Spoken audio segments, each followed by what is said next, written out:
бид эн чинь нөгөө юугаа төсөө батлаад байдаг. Тэгж яхад чи одоо зарцуулалт нь бол одоо төрөний бас инкойрч гэсэн хэлж байна. Гадаад яамн дээр 10.1 батлан хамгаалах яамн дээр 19.1 тэрбумаар ингээл зарцуулалт нь дутуу байгаад байдаг. Тэгэхээр ер нь цаашдаа ямар зүйлийг илүү бид нар анхаарах ёстой юм бэ? Яагаад ингэж зарцуулалтууд нь дандаа дутуу болоод байгаа юм бэ? Мэдээж одоо энэ чинь бас нэг төсөл хөтөлбөр сая батлан хамгаалах сайд хэлжлээ. Нүбээс орох ёстой мөнгийг одоо бид нар ингээл хүлээгээд байна гэсэн юм ярьж байна. Гэхдээ энийг яг цаг хугацаанд нь яагаад хийх боломж олцоогоо алдчихад байд юм бэ гэдэг нэг асуулт байна. Тэгэд түүнээс гадна ялангуяа гадаад яамн дээр одоо бид нар чинь бас урьдчилан жил ахаа цэцэрлэгийн хүүхдүүдэд одоо цэцэрлэгт явж байгаа хүүхдүүдэд бас ийм ямар нэгэн байдлаар одоо ар гэрийнхэнд нь дэмжлэг үзүүлэх ийм мөнгийг зарцуулахаар баталсан байгаа. Тэр маань юу нь яаж хэрэгжиж байна гэдэг бас ийм асуулт байгаа тийм. Түүнээс гадна гадаад яамны хувьд бас энэ төсөв дээр ялангуяа гадаадд байгаа дипломат төлөөлөгчийн газрууд дээр байшин, барилга, савн маш бараг илэгдэл хорогдоод нурж унахын наан л байж байгаа газрууд ч гэсэн зөндөө байж байгаа. Тухайлбал ч одоо ингээл нэлээд олон газрууд дээр явхаар ерөнхийдөө энэ байшин барилгууд нь бол маш муудцсан, ямар нэгэн урсгал засвар хийгдээгүй, тэр үеийн хэл сантехник нь бараг ажилдгүй тохиоллоо ч гэсэн зөндөө байж байгаа. Дээгүүр доогуур нь бараг харах гүйдэг шахам юмнууд л хүртэл яригдаал байдаг. Тэгэхээр энүүн дээрээ мөнгө ер нь хэр төлөвлөж байна. Энэ жилийн өнгөрсөн жилийн одоо хөрөнгө оруулалт дээр энүүн дээр бас ялангуяа дипломат төлөөлөгчийн газрын их засвар урсгал засварыг хийх дээр ер нь хэр мөнгө зарцуулсан бэ. За нөгөө талын юм нь бол одоо энэ гадаад яамны хүндэтгэл ёслолын өргөө байна. Тэр маань одоо бүрэн гүйцэд ажиллагаанд орсон уу? Ороогүй бол ямар шалтгаанаар ороогүй? Юунд дутуу байгаа юм? Яагаад орохгүй байгаа? Энүүн дээр бас нэг хариулт авмаар байдаг. За сая Баттэрдэн гишүүн ч гэсэн бас асуучлаа л да. Ерөнхийдөө батлан хамгаалах салбарт бас юм нэг санхүүгийн ажилтнтай холбоотой зөрчлүүд гарч ирсэн. Тэр нь бол одоо юм цэргийн ангид байж байгаа нэгтлэн бодох бүртгэгч нар цалин дээр нь бас ажилласан гэсэн юм яригадаад байгаа. Гэхдээ цалингаасаа гадна өөр бусад аж ахуйн зүйлүүд дээр тийм ажиллагаанууд байж байгаа юм уу? Тэрүүн дээр ер нь бусад бүх төсвийн ерөнхий захирагч зөвхөн батлан хамгаалах чиглэлгүйгээр бусад бүх төсвийн ерөнхий захирагч нар энүүн дээр хариуцлагыг дээшлүүлэх энэ механизмаа яаж зохицуулах вэ? Тэр дотроо энүүн дээр бол одоо аудит манч гэсэн тэр сангийн яамч гэсэн тэр бүр онцгой анхаарал хандуулж явахгүй бол энэ нөгөө төсвийн мөнгө хийдэмий буруу зарцуулагдаад нэг санхүүгийн ажилтнаас болоод ингээл бүх юмнууд нь тэр чигээрээ нэг өхрийн ивэр дөргөл тэр чигээрээ дөргөнө гэдэг асуудал хүртэл гарч байна. За дараагийн асуудал маань бол одоо энэ онцгой байдалтай холбоотой нэг асуудал байгаа. За онцгой байдлын хувьд өнгөрсөн жил одоо энэ жил бол маш их төмөр гарсан. Одоо Минжи ханга бараг тэр аяараа шатсан. Тэгэхээр энэ нөгөө хөрөнгө мөнгнүүдийн хүрэлцээ нь ер нь ямар байсан бэ? Тэгээд цаашлах юм бол одоо ялангуяа энэ гал төмрийг унтраах хэрэгсэл дээр энүүн дээр бол хөрөнгө оруулалтыг бид нар аливаа юм онцгой зүйлч бол хэлж ирдгөөс тэ хийсч ирдэг. Тэгэхээр энүүн дээр бид нар ямар арга хэмжээ авах вэ? Зөвхөн Оросын гал төмөр унтраах хэсгийнхнийг хараад ахад яаж нэг гэхэлэр дан вертолетоор маш их техникээр ингэж яагаад байна л да Сибирь тэр аяараа шатж яхад. Гэтэл манай онцгойгийнх нь тийм боломж олцоо бас төдийлөн байдгүй. Тэрүүн дээр ер нь яаж анхаарлаа хандуулах вэ? Ирэх жилийн төсөвт ямар арга хэмжээнүүдийг та нар бас төлөвлөж байгаа вэ гэдэг асуулт байгаа даа. За гадаад харилцааны яамнаас эхэлж хариулъя. 7 дугаар микрофон. Даваа сүрэн төрөнөр амжилтанд дарах. За оюун дээр гишүүний асуултанд хариулъя. 2018 онд гадаад харилцааны яамд нийт 1.8 тэрбум төгрөгийн одоо хөрөнгө оруулалт тоног төхөөрөмжийн одоо батлагдсан байж байгаа. За үүн дээр бол Улаанбаатар хотод байгаа Кубын элчин сайдын яамны одоо 350 сая төгрөгийн байрны их засварын ажил хийгдсэн байж байгаа. Нээлттэй тендер шалгагдаад энэ бүрэн одоо хийгдсэн. За мөн дипломат төлөөлөгчийн газрын байранд их засвар их тэрбум төгрөг тусгацснаас төлөвлөгөөний дагуу Москва дахь элчин сайдын яамны байрны их засвар 500 сая төгрөг, Астана дахь элчин сайдын яамны байрны их засвар 200 сая төгрөг, Дели дэх хэлтсэн сайдын яамны байрны нэгс засвар 100 сая төгрөг, Женев дэх байрны нэгс засвар 75 сая төгрөг, Токио дэх хэлтсэн сайдын яамны байрны нэгс засвар 50 сая төгрөг, Бээжин дэх хэлтсэн сайдын яамны байрны нэгс засвар 75 сая төгрөг хуваарлаж бүрэн одоо хийж гүйцэтгсэн байж байгаа. Тэгэхээр бол бүх юугаа хийсэн. Тоног төхөөрөмжийн хувьд Праг дэх хэлтсэн сайдын яамд автомашин, Берлин дэх хэлтсэн сайдын яамд автомашин, Астана дэх хэлтсэн сайдын яамд автомашин одоо харьцуултын аргаар худалдаж авч сонгон шалруулж худалдаа авалт хийсэн байж байгаа. Тэгэхээр 1.8 тэрбум төгрөг бол үндсэндээ бүрэн одоо хангагцаан гэж ингэж бүрэн одоо гүйцэтгэгдсэн гэж ингэж үзнэ. За яг нь ер нь бол бас цаашд бол байнгын одоо засвар үйлчилгээ энэ дипломатологийн газруудад бол хэрэгтэй шаардлагатай байдаг.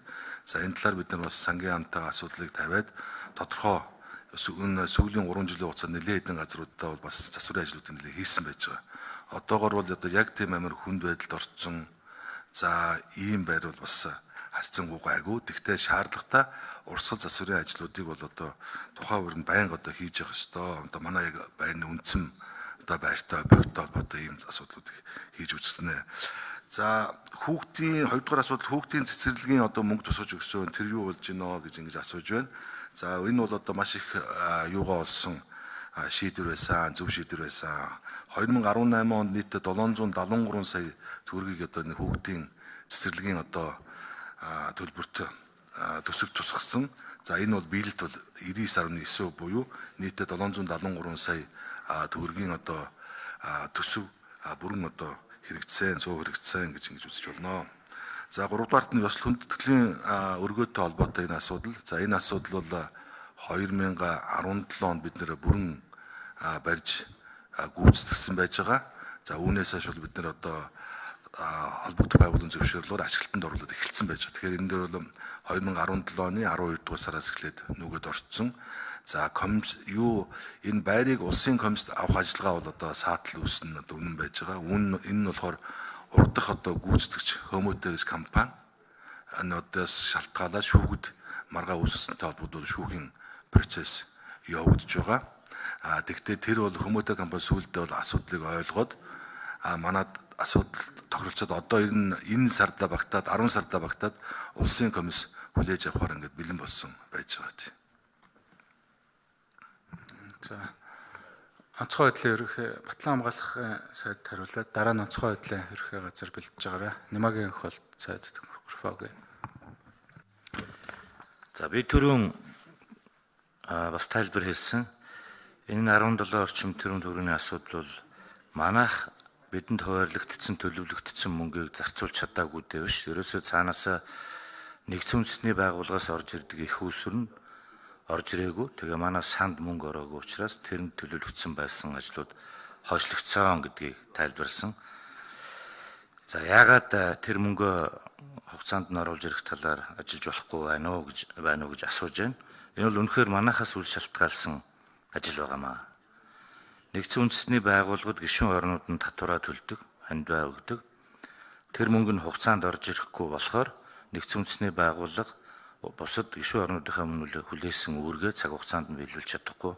Тухайлбал манай тохиолдолд тэр энхийг дэмжих ажиллагаанд оролцож байгаа манай цэрэг, техник, зэвсэг хэрэгслийн төлбөрийг яг цаг хугацаанд нь оруулж чадахгүй л байна. Яг он гарсны дараа орж ирсэн л дээ 18 онд багтаж орж ирээгүй. Тийм учраас 18 оны тайланд тэр хөгжлийн санд орж ирэх мөнгө ороогүй учраас ажил нь хийгдэг харагдаж байгаа. Оны дараа орж ирсэн. Бид нар төлөвлөгөөнтэй тодтол хийгээд тэр ажлуудаа хийгээд явж байгаа энэ жил. Энэ жилийн хувьд ч гэсэн дахиад хэлэхэд бас нэгдсэн үндэсний байгууллагаас орж ирэх энэ санхүүжилт маань л удаашралтай явж байгаа. Дахиад хэлэхэд нэгдсэн үндэсний байгууллага тэр гишүүдийнх нь татвар хандив орж ирэнгүүт тэр ихний ээлжинд энхийг дэмжих ажиллагаанд оролцож байгаа улс орнуудынхаа төлбөрийг өгч байгаа гэдгийг хэлье. Энэ үнэхээр одоо биднээс шалтгааллахгүй байгаа ганц Монгол тохиолдож байгаа биш. Бус улс орнуудад ийм бас асуудал гараад байгаа юм билээ. За тэр цэргийн ангиуд дээр гарсан цалин хөлс цэргийн албаагчдын цалин хөлснөөс дундаас нь эдсэн улсын шамшигдуулсан асуудлуудыг бид тогтоогоод одоо шүүхээр явж байгаа. Хоёр ч асуудал явах байгаа. Тэ хоёр асуудал цэргийн анги дээр яг мөнгө орж ирсэн мөнгөтэй харьцдаг хүмүүс нь ийм асуудалд орсон байгаа. Зүгээр ер нь энэ дашрамд хэлэхэд Батлан хамгаалах яамны нэг гол үүрэг бол энэ ер нь Батлан хамгаалах салбарын маань удирдлага давтаа мэрэгжлийн удирдлага, захиргааны удирдлага 20 багтсан байгаа шүү дээ. Хуулиараа. Яам л бол захиргааныхаа удирдлагыг хэрэгжүүлдэг. Зэвсэг түвшний жанжин штаб мэрэгжлийн удирдлагыг хэрэгжүүлдэг. Яамны нэг гол үүргийн нэг бол Батлан хамгаалах зэвсэг түвшний салбарт иргэний хяналтыг сайжруулах тухай асуудал байгаа юм. Татвар төлөгчдийн мөнгө яаж зарцуулагдаж байна уу, зөв зарцуулагдаж байна уу, дундаас нь алдсан шавьшигдуулсан зүйл байна уу гэдгийг зэвсэг түвшний жанжин штабч тэр Батлан хамгаалах яамч тэр байнга үргэлж хянаж шалгаж олон нийтэд тайлгнажих үүрэгтэй. За энэ хүрээнд би бас энэ ажил авснаас хойш дөрвөн Бат Эрдэнэ сайд эхэлж исэн ажил юм билээ. Бид нар энэ хяналт шалгалтын албаа бас одоогийн хүчин төгөлдөр мөрдөж байгаа хуулийн хүрээнд багтаагаад илүү оновчтой тодорхой болох үүрэг харих хариуцлага үүргэн тодорхой болгох ийм зохион байгуулалтын арга хэмжээ гарсан, шинэ дүрм журам гарсан түүнийхээ дагуу ажиллаж байгаа гэдгийг бас хэлчихье.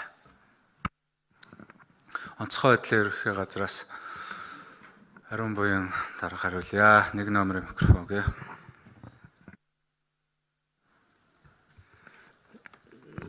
За, оюундар гишүүний асуултанд хариулъя. Онцгой байдлын байгууллагын хувьд техник тоног төхөөрөмжийг шинжлэх асуудал бол үе шаттайгаар явагдаж байгаа хэдийгээр засгийн газраас төсвийн хэмнэлтийн горимж шилжсэнтэй холбогдуулаад улсын төсвөөс шууд санхүүжүүлэхгүй боловч гадаад их усүрээс буюу бус орны засгийн газартаа хөнгөлөлтөө зээлийн зарчмаар бол хэд хэдэн төслийг хэрэгжүүлж байна. Тухайлбал Монгол Улсын засгийн газар, Польш Улсын засгийн газар хооронд 2017 оны 5 сард байгуулсан гэрээний дагуу өнгөрсөн 7 сард 15 автомашин нийт үнэ дүнгээрээ 3 сая еврогийн сонгуульчлалтай автомашины төсөл хэрэгжсэн. За саяхан Беларусь болон Монгол Улсын засгийн газар хооронд нийтдээ 15.4 сая еврогийн өртөг бүхий 70 гаруй автомашин тоног төхөөрөмжийг олон улсын стандарт нийцсэн автомашиныг нийлүүлэхээр гэрээ байгуулагдаж сая улсыг хурлаар сойрхон баталсан байгаа. За тэгээд ялангуяа ой хоёрын төмөртэй тэмцэх чадхыг бэхжүүлэх яран агаараас эрен хаах аврах ажиллагааг сайжруулах хүрээнд Францын засгийн газартай төсөл хөтөлбөр хэрэгжүүлэхээр ажиллаж байна. Энд бол 4 нисдэг тэрэг тусгай зориултын 70 гаруй автомашин нийлүүлэхээр засгийн газарт танилцуулаа сая дэмжигдээд улсын хурлд өргөн баригдаж байгаа. Ингээд энэ төсөл хөтөлбөрүүд хэрэгжихээр нийтдээ 80 гаруй сая еврогийн өртөг бүхий төсөл хэрэгжснээр онцгой байдлын байгууллагын техник тоног төхөөрөмжийн хүчин чадал 90 гаруй хувьд хүрэх ийм тооцоол өртсөн байдлаар гарсан байгаамаа.